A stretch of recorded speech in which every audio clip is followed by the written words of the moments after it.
Hello, this video is about your first assessment task for this course, Learning Stories.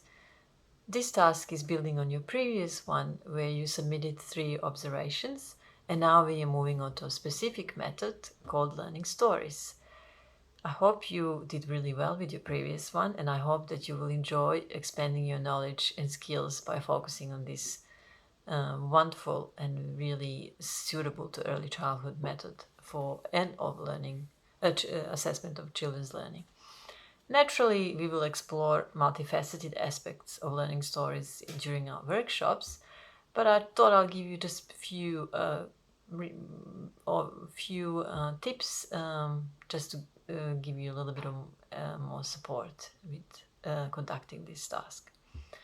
So, well conceptualized and well written learning stories are a pretty crafty method requiring sound knowledge of children and play. They reveal your subjective views of children, so the reader will find out what you are seeing in the child as a learner, what interests you as an observer, and in that way it will really disclose what kind of an educator you are.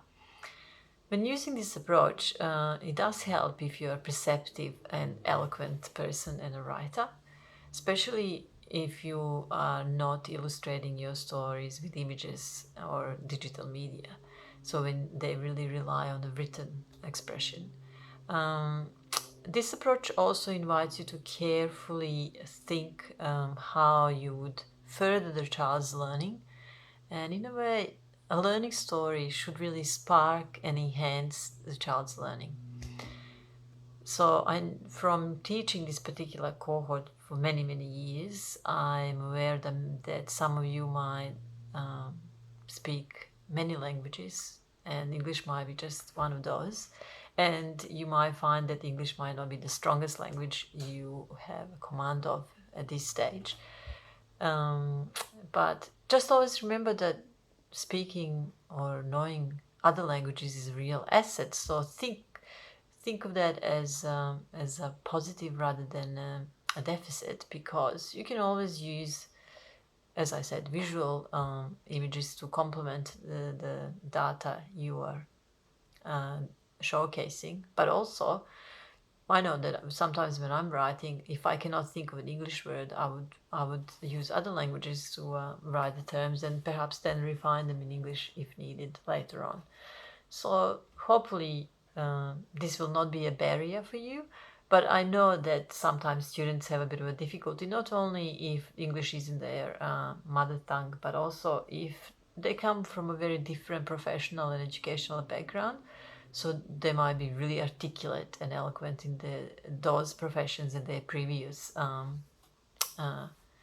fields, but not necessarily as familiar and knowledgeable of early childhood jargon. So it does take some time, but it helps if you read a lot, if you engage with all the Canvas materials we provide for you, if you watch different and resourceful materials online, and so on. So hopefully this will be a really interesting and creative and exciting task for you. What I also think is useful that you are going to be using a video to record your learning story, and that really helps with revisiting and really looking for the detail again and again, and maybe thinking of multiple perspectives as well when you're writing your observation. I know in my research I really enjoy revisiting these kind of data and finding different angles or depth or discussing them with other parties like children and families, as well as my colleagues and researchers. So yeah, I think it will be an interesting and exciting task where you hopefully you will go deeper each time you look at your data.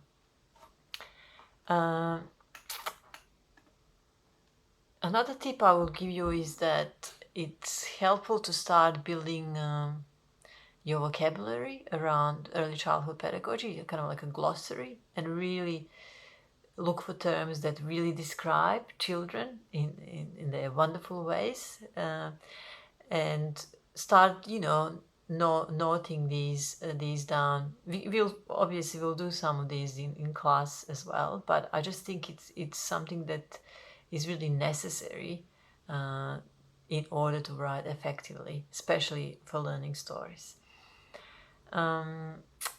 So this assignment is asking of you to write 3 learning stories, each focusing on a different child, preferably from different age group, but I will understand if you're not able to conduct them on different age groups depending on your work integrated experience setting. So you need to write a learning story for an infant, toddler, and a child between 3 to 5 years of age based on your prior video observation. And you can think of while you're writing this, you need to think of the engagement with a particular aspect. So it could be, for example, a routine, transition, spontaneous play, or guided play, or group experience, circle time, and so on.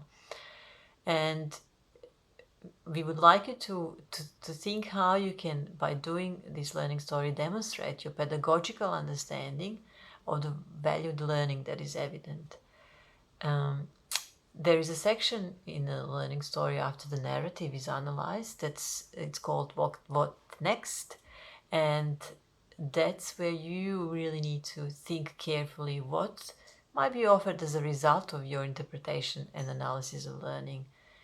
And obviously, we will provide you a template of learning stories in our workshops, and we will look at different examples of learning stories and analyze them together, and you can share your thoughts and insights and interpretations with your colleagues. So hopefully we will, as much as you need to read and understand the theory, we will also try to make this as practical as possible as well. Now, being a university assignment, you're required to actually use references for this particular task, even though if you're doing learning stories in your practice, you don't typically refer to particular literature, but in this instance you will. I don't really like putting a number on references, how many you should use, but I know that students will ask about this, so I can tell you, I think it's fair to say minimum 5 references to support your learning stories are needed. Reference list is not included in your word count, and it's probably not as effective to actually literally cite and quote references in this assignment, but you can refer to relevant scholarly literature. It is always good to look at the marking criteria as well as the marking rubric, so you have an understanding of what your lecturers will be marking you on.